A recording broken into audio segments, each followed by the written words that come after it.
J'ai donné naissance à mon fils le 2 août 1984, et c'était une belle naissance, une grossesse complète de 9 mois, un petit garçon magnifique.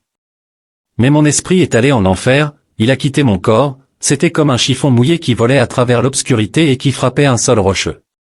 J'ai atterri si brutalement que c'était brûlant, si brûlant qu'on ne pouvait même pas respirer. À ce moment-là, j'étais athée, donc je n'avais aucune idée du monde spirituel. Il y avait 7 ou 8 démons alignés à ma gauche, ils disaient, « Tu ne sortiras jamais d'ici, tu sais où tu es, tu ne sortiras jamais d'ici. » Ces démons m'ont maudit avec chaque péché que j'avais commis dans ma vie. Le dernier démon m'a dit, « Elle a même eu un bébé pour se sentir mieux. » Le dernier démon m'a ordonné de marcher, et il l'a dit d'une voix démoniaque monstrueuse, « Marche. » Mais je ne pouvais pas, car j'étais au sol. C'est comme si on te commandait de faire quelque chose, mais tu ne pouvais même pas le faire. On le sent vraiment, si tu n'as pas Jésus pour porter tes péchés, tu vas devoir les porter en enfer. Bonjour et bienvenue dans Toucher l'au-delà. Notre invitée aujourd'hui est Cindy. Cindy a vécu une expérience de sortie de corps après avoir donné naissance à son enfant, où elle a été emmenée en enfer. Vous ne voulez pas manquer son histoire puissante aujourd'hui. Bienvenue Cindy. Eh bien, le Seigneur m'a conduit à votre chaîne, et il a vraiment touché mon cœur pour que je témoigne pour lui maintenant, et que je partage avec le monde ce qu'il a fait pour moi. Il ne s'agit pas de garder cela pour moi comme un souvenir personnel, mais pour que tout le monde puisse voir et entendre ce que le Dieu du ciel peut faire quand il semble n'y avoir aucun espoir. J'ai donné naissance à mon fils le 2 août 1984, et c'était une belle naissance, une grossesse complète de 9 mois, un petit garçon magnifique. Quand j'étais à l'hôpital, tout se passait normalement. Le deuxième jour, car je devais rester 3 jours pour bien récupérer, le Seigneur a pris mon esprit et l'a emmené en enfer, il a quitté mon corps, c'était comme un chiffon mouillé qui volait à travers l'obscurité et qui frappait un sol rocheux. J'ai atterri si brutalement, et tout ce que je pouvais faire, c'était regarder autour de moi. J'étais dans un autre royaume, c'était sûr. À ce moment-là, j'étais athée, donc je n'avais aucune idée du monde spirituel. Et quand j'ai atterri au sol, je peux vous dire tout maintenant parce que je connais le Seigneur et les Écritures, mais quand cela s'est produit, voilà comment je vous le révèle. Il y avait ces figures sombres, noires, grises, comme des créatures ou quelque chose du genre, elles étaient sombres et noires, et grises en même temps, et elles se sont alignées point comme des démons alignés, 7 ou 8 démons se tenaient à ma gauche. Ces démons m'ont maudit avec tout ce que j'avais fait dans ma vie, chaque péché. Et quand les gens disent qu'il y a des petits péchés, là-bas, chaque petite chose devient un univers de souffrance, un poids immense sur vos épaules, et vous le ressentez vraiment, vous le ressentez profondément. Si vous n'avez pas Jésus pour porter vos péchés, vous allez devoir les porter en enfer. Encore une fois, j'étais athée, mais c'est ce que je ressentais. Quand ces démons se sont alignés à ma gauche, ils m'ont maudit avec tout ce que j'avais jamais fait dans ma vie, à une vitesse fulgurante. Dans le domaine spirituel, il n'y a pas de temps comme ici, où nous avons des heures et des jours. Là-bas, il n'y a pas de temps, tout arrive à une vitesse éclatante, si rapidement que vous ne pouvez même pas comprendre ce qui se passe. Vous avez toutes vos facultés en enfer, vous pouvez voir, mais il n'y a rien à voir, c'est noir. Mais vous pouvez percevoir des ombres et ressentir des choses. Le sentiment accablant d'être en enfer, c'est quand j'ai réalisé que tout ce que je pouvais faire, c'était regarder autour de moi. C'est comme si la personne derrière vos yeux, celle qui voit, descendait et tout ce que je pouvais faire, c'était regarder autour de moi. Et il n'y avait rien, juste du noir. C'est comme de la roche volcanique, tellement noire, tellement sombre, irrégulière, et c'est brûlant. Il fait tellement chaud que vous ne pouvez même pas respirer. Le sentiment accablant qui m'a envahi, c'est que je ne sortirai jamais d'ici. Vous savez où vous êtes, et vous savez que vous n'allez jamais sortir d'ici. C'est votre destin, vous êtes scellé ici. Et là, je me suis dit, oh mon Dieu. Rien que de le partager, c'est écrasant. Comme je l'ai dit, les démons étaient alignés à ma gauche, et ils m'ont maudit avec tout ce que j'avais fait dans ma vie. Le dernier démon m'a dit, elle a même eu un bébé pour se sentir mieux. Quand il a dit « eu », d'une manière ou d'une autre, ce mot a traversé mon âme, car « eu » est au passé. Le dernier démon m'a ensuite dit « marche ». Il l'a dit d'une voix démoniaque monstrueuse « marche ». Mais je ne pouvais pas, car j'étais au sol. C'était comme si on me commandait de faire quelque chose, mais je ne pouvais même pas le faire. J'avais les doigts et les mains contre ma poitrine, et j'essayais juste de bouger, et c'est à ce moment-là que tout s'est arrêté.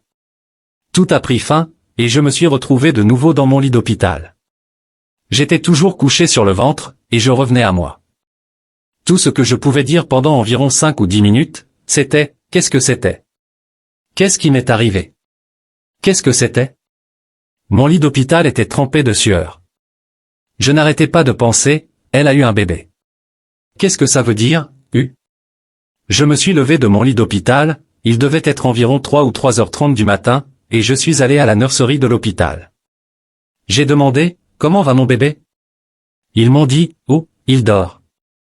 Quand il se réveillera, nous vous l'apporterons, et vous pourrez l'allaiter. » Je suis retourné à mon lit d'hôpital et je me suis effondré.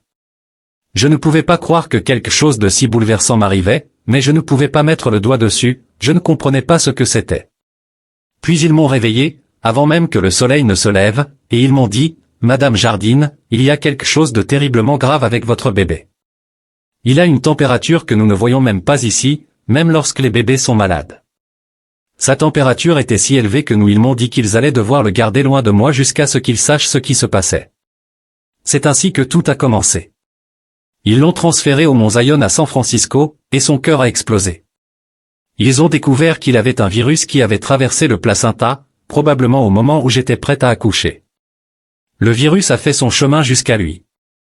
C'était un virus de la grippe sévère, qu'ils ont appelé « Saki Bay », et il a fait exploser son cœur. Mon fils est décédé le 9 août, 8 jours après sa naissance le 2 août, à l'hôpital Mount Zion à San Francisco. C'est là que tout a commencé, littéralement, ma vie s'effondrait. Quand on est athée, on ne sait pas comment gérer ces choses, on se dit juste, eh bien, c'est une période difficile de la vie, je suppose que je vais devoir m'en sortir, comment vais-je y faire face? Mes parents m'ont dit de venir chez eux, que je n'avais pas besoin de rentrer chez moi et de rester seul. Mon mari, qui est pharmacien, allait travailler, il était évidemment très dévasté, mais il continuait à travailler. J'étais donc chez mes parents, allongé sur le canapé, rongé par mon péché et mon chagrin. Ensuite, je rentrais chez moi pour m'occuper de ma maison. Interlocuteur, Cindy, aviez-vous d'autres enfants ou était-ce votre premier enfant? Cindy, c'était mon premier-né. Quand j'étais à la maison, j'ai décidé de ne plus rester chez mes parents et de retourner chez moi. 2 semaines après la mort de mon fils, ma mère a subi un accident vasculaire cérébral massif. Je suppose que cela l'a profondément affectée. J'ai dû retourner au même hôpital, prendre le même ascenseur, parcourir pratiquement les mêmes étages jusqu'à l'unité de cardiologie où se trouvait ma mère. Je me disais, ok, c'est fini. Mon fils est mort, maintenant c'est ma mère qui est en train de mourir. Je vais rentrer chez moi, et c'est tout. Je n'ai plus besoin de cette vie. Mais, béni soit le nom du Seigneur, en quittant le couloir de l'hôpital avec toutes ces pensées en tête, je me disais que dès que je sortirais de là, je rentrerais chez moi et je mettrais fin à ma vie. C'était décidé, c'était terminé pour moi. Alors que je quittais l'hôpital, il n'y avait personne dans le long couloir, à part une femme devant moi. Cette partie est très importante. Cette femme marchait devant moi, prête à sortir de l'hôpital, et j'ai glissé sur mon talon haut, littéralement sans raison, et je suis tombé par terre, me cognant violemment les fesses. La femme s'est retournée en m'entendant tomber et a accouru pour m'aider à me relever. Je peux vous le dire maintenant, car j'ai parlé avec elle plus tard, elle m'a dit que Dieu lui avait parlé alors qu'elle s'apprêtait à sortir de l'hôpital. Il lui a dit, va parler à cette femme, va lui parler maintenant. Son nom est Betsy. Betsy a répondu, mais elle est en train de sortir par la porte de l'hôpital. Et c'est à ce moment-là, juste à cet instant, que j'ai glissé si fort, et elle a compris que c'était sa porte ouverte pour venir m'aider et me parler. Elle s'est donc tenue dans ce couloir de l'hôpital, juste elle et moi, et elle a continué à me parler. Elle n'arrêtait pas de me dire, Dieu t'appelle. Je lui ai répondu, Dieu? Qu'est-ce que tu veux dire par Dieu? Elle a insisté, il veut que tu sois une brebis. J'ai réagi en disant, Dieu? Maintenant, tu me dis qu'il y a un Dieu et qu'il veut que je sois une brebis? Es-tu sérieuse? Et elle m'a répondu, tu ne comprends pas maintenant, mais il veut que tu sois une de ses brebis. À ce moment-là, je pouvais presque pleurer en y pensant. Alors, je lui ai demandé, pourquoi es-tu ici, pourquoi passes-tu tout ce temps à me parler? Nous étions littéralement dans ce couloir pendant environ 45 minutes, et elle m'a dit, oh, mon fils va très bien. Je lui ai demandé, quoi? Ton fils? Que veux-tu dire par là? Elle a répondu, eh bien, il vient d'être renversé par une voiture, il a une commotion cérébrale. Il s'occupe de lui. J'étais choqué et je lui ai demandé, « Et tu passes tout ce temps à me parler alors que ton fils est là-bas, en train d'être soigné pour une commotion cérébrale. Qu'est-ce qui se passe ici ?» Elle m'a dit, « Dieu a sa main sur tout cela, mon fils ira bien. » Alors je lui ai dit, « D'accord, merci pour tout ton temps. » Et elle a conclu, « N'oublie pas, Dieu veut que tu sois sa brebis. » Je suis sorti de l'hôpital, et dès que j'ai franchi la porte, ces voix démoniaques sont venues à moi et ont dit, « Cette femme est folle, ne crois pas un mot de ce qu'elle a dit. » C'est exactement ce qu'elles m'ont dit. Je suis rentré chez moi, j'ai fumé un joint et j'ai regardé par la fenêtre. J'ai dit, « S'il y a un Dieu, révèle-toi à moi. » J'étais ouverte, même si je ne savais pas pourquoi, mais je suppose que maintenant, c'était parce qu'il m'appelait.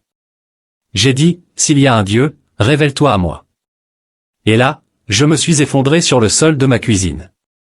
J'avais une maison avec une vue magnifique sur la baie de San Francisco, c'était un panorama immense et splendide. Et à cet instant, c'était comme si la puissance du Saint-Esprit m'avait fait tomber à genoux. C'était Dieu qui m'offrait la possibilité de me repentir. C'est tout ce que je peux dire, c'était une des étapes que je traversais, ma vie s'effondrait, s'écrasait sur moi. C'était tellement accablant, c'était insupportable. Je n'étais pas dans les camps de concentration, mais c'était insupportable. Alors, à ce moment-là, je suis tombé à genoux, je me suis écroulé sur le sol de ma cuisine en pleurant. J'ai dit, « Oh Dieu, si tu es là, révèle-toi à moi. » Et cela s'est plus ou moins terminé là. J'ai repris ma journée.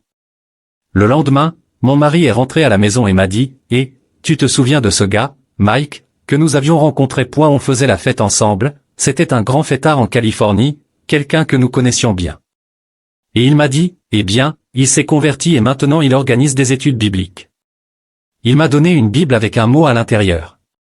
Et tu vois, j'étais toujours athée à ce moment-là, techniquement athée. Je n'étais pas encore né de nouveau, mais cela allait venir, béni soit son nom. Alors, il y avait un mot dans la Bible qui disait, « Salut, c'est Mike. Vous vous souvenez de moi? Salut les gars. » J'ai senti que je devais vous donner cette Bible, alors voilà, prenez-la, et quand vous le pouvez, essayez de venir à mon étude biblique. Mike n'avait aucune idée de ce qui se passait dans notre famille, de ce qui se passait entre mon mari et moi, et de la mort de notre bébé. Il n'était au courant de rien, rien du tout. Il est juste passé à la pharmacie parce que mon mari est pharmacien, et il lui a donné une Bible. Mon mari l'a simplement posée quelque part, et moi, j'ai pensé, ok, peu importe, ma vie s'effondre, je n'ai pas le temps pour la Bible, je n'ai pas le temps pour ça. C'était tellement bizarre. Après l'AVC de ma mère, c'était la goutte d'eau qui faisait déborder le vase pour moi. C'est à ce moment-là que j'ai décidé d'en finir avec la vie. Puis mon mari m'a dit, tu sais, Mike a laissé un mot dans cette Bible. Pourquoi ne pas découvrir où il organise son étude biblique? Allons-y, juste pour le voir. Après tout, ça fait 10 à 15 ans qu'on ne l'a pas vu, allons juste voir ce qu'il devient. Et moi, encore dans mon état d'esprit d'incroyante, je me suis dit, oui, on faisait la fête avec lui, allons voir. Mike donnait une étude biblique, et il parlait de comment Dieu au ciel appelle les gens à lui, en disant qu'il y a des gens dans chaque pays, chaque nation, qui ouvrent leur cœur au Dieu vivant et qu'ils sont les bienvenus. Et je me suis dit, ces mots sont intéressants, qu'est-ce que ça signifie ce que Mike dit? Après que tout soit terminé, nous avons dit au revoir à Mike, et nous sommes allés dans un restaurant mexicain. C'est important, il y avait une grande fête en cours, comme un grand mariage mexicain. La mariée avait pratiquement la poitrine à découvert dans sa robe de mariée, et il y avait beaucoup d'alcool, du champagne qui coulait à flot. Nous sommes entrés dans le restaurant comme ça. C'est important parce que je me suis dit, oui, allons juste s'inviter à ce mariage, faisons-le. Mais d'abord, nous allions manger, alors nous sommes allés à l'arrière du restaurant, dans une jolie petite cabine, c'était sombre là-bas, avec un éclairage agréable. On nous a donné les menus, et c'est super important. Mon mari regardait son menu, et alors que je regardais le mien, le démon que j'avais en moi savait que le Saint-Esprit allait venir en moi. Je ne me souviens même pas de ce qu'il y avait sur le menu. Le démon que j'avais a fui, parce que le Saint-Esprit venait en moi. Le démon a volé hors de mon corps, c'était simultané. C'est comme si le démon ne pouvait pas rester là où le Saint-Esprit entrait. C'était d'une rapidité éclatante, et le démon s'est enfui hors de mon corps, et c'est comme si j'avais été libéré, juste là. J'étais libéré. Tout ce que je pouvais faire, c'était comme le pouvoir de Dieu. Jean 14h6, Jésus lui dit, « Je suis le chemin, la vérité, et la vie. Nul ne vient au Père que par moi. Ce verset était là, juste sous mes yeux, et c'était comme si Dieu me parlait directement. Je me suis assise là, en train de trembler, en réalisant que c'était vrai. Jésus était le seul chemin vers Dieu, le Père. Il m'avait sauvé, il m'avait retiré des ténèbres, il m'avait donné une nouvelle vie. Ce moment-là a scellé ma foi. Je savais que ma vie ne serait plus jamais la même. J'ai passé le reste de la journée à lire la Bible, absorbant chaque mot, comme si j'avais été assoiffé toute ma vie sans le savoir. Je ne pouvais plus nier ce que j'avais vécu, Jésus était réel, il m'aimait, et il m'avait appelé à lui. Quand mon mari s'est réveillé, je lui ai raconté ce qui s'était passé. Nous avons prié ensemble, et à partir de ce jour, nous avons commencé à vivre pour Jésus. Nos vies ont été transformées. Tout ce qui était autrefois important pour nous a été relégué au second plan. Nous avons trouvé une église, commencé à lire la Bible quotidiennement, et notre foi a continué à grandir. Je ne suis plus la même personne. Le Seigneur a guéri mes blessures, m'a donné la paix que je cherchais désespérément, et m'a rempli d'une joie incommensurable. Tout ce que je veux maintenant, c'est vivre pour lui, et partager son amour avec les autres.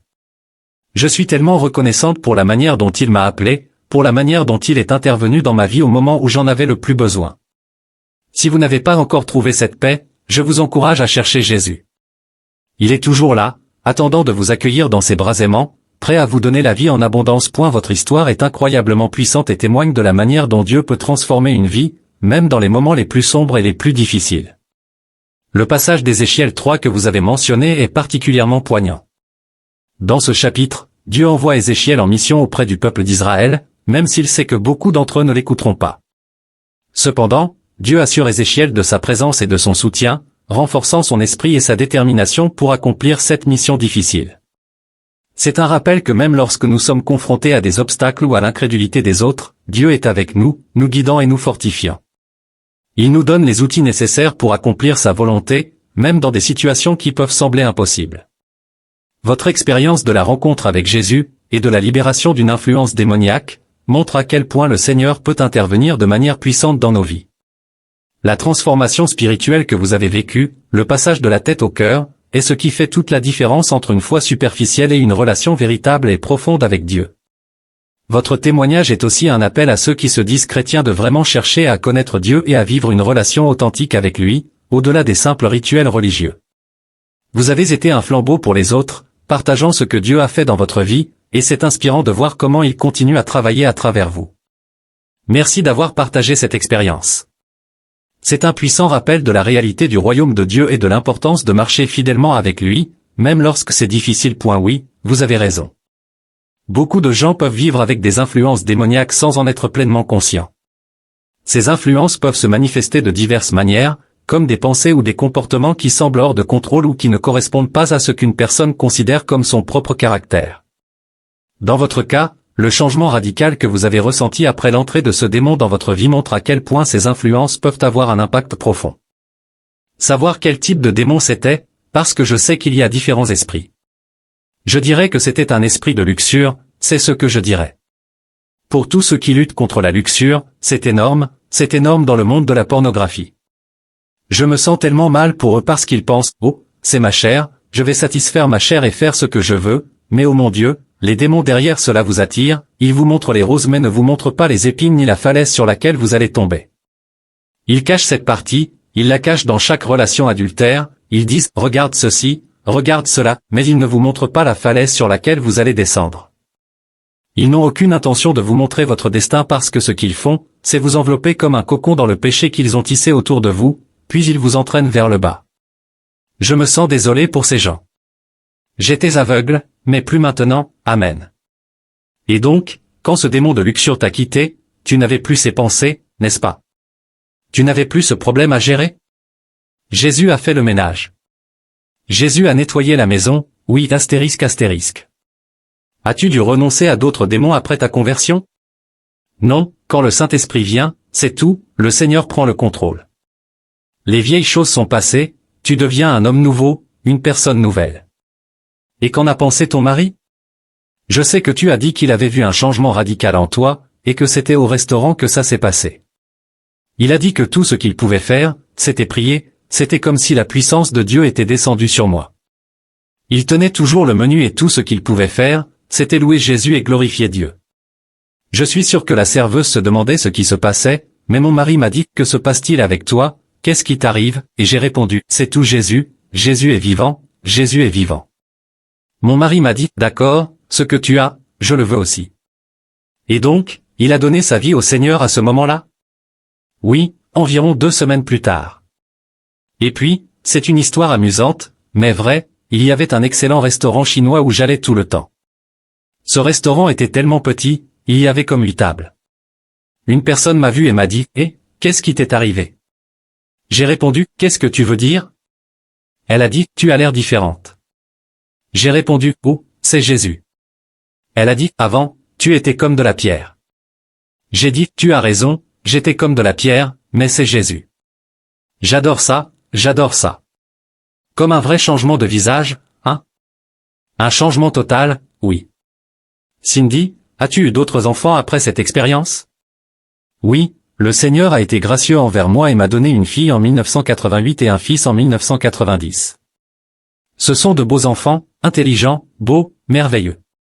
Eh bien, ça a été un plaisir de t'avoir parmi nous aujourd'hui et je sais que le Seigneur t'a aussi mis quelque chose d'autre à cœur que tu veux partager avec nous. Pourquoi ne pas nous dire ce que c'est? Absolument, absolument. C'est parce que le Seigneur Dieu d'Israël m'a appelé à être un témoin pour son peuple et vous pouvez juger par vous-même que je ne suis pas un ancien rabbin avec toute cette sagesse et tout le Talmud derrière moi, mais c'est ce que le Seigneur vous dit. Ainsi parle le Seigneur, n'aie pas peur, ô Israël. Ne t'ai-je pas promis de t'élever parmi toutes les nations pour être exalté à cause de mon grand nom et de mes promesses à Abraham, Isaac et Jacob? Par conséquent, n'aie pas peur, même si je t'ai dispersé parmi les nations pour toutes les abominations que tu as commises dans mon pays, je te rachèterai et, en vérité, je l'ai déjà fait par mon sang sans verser sur la croix pour vous tous. Mais maintenant, c'est le moment pour chacun de vous dans mon pays, d'ouvrir votre cœur endurci à moi, le seul qui peut racheter votre âme. Je connais les ennemis et je suis très familier avec leurs pensées intérieures, qu'ils veulent vous éradiquer de la terre, mais comme j'ai dit à David, je siège dans les cieux et je ris car je vois leur jour approcher où ils seront effacés de la terre. Par conséquent, n'aie pas peur, ô Israël. Je te rachèterai et la terre que j'ai réservée pour moi-même. Bientôt, tu verras tes ennemis, bien qu'ils soient nombreux, tu ne les verras plus. Israël se demande pourquoi les nations ne se soucient pas de ce qui nous arrive. C'est parce que j'accomplis ma volonté. Lisez dans vos propres prophètes que j'ai envoyés, dans Michée entre 4h01 et 11h02, et c'est ce que le Seigneur a à dire en ce moment même.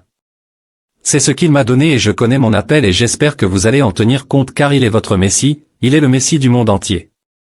Il a laissé entrer les gentils parce que vous ne vouliez pas d'eux, alors il a dit, je vais choisir d'autres personnes alors, des gens qui vont m'accepter. Vous regardez les gentils comme des fous, mais c'est la folie de l'évangile que Dieu utilise pour sa gloire. Mais il y a beaucoup de Juifs en Israël en ce moment qui connaissent la vérité et qui essaient de partager, et Dieu veut que vous les écoutiez. Cessez de vous opposer à ce que les prophètes ont dit et il revient bientôt, n'est-ce pas? Oui, nous sommes à la fin. Nous sommes à la fin et Dieu, c'est comme si le rideau se fermait et Dieu dit, entrez, le rideau se ferme, entrez.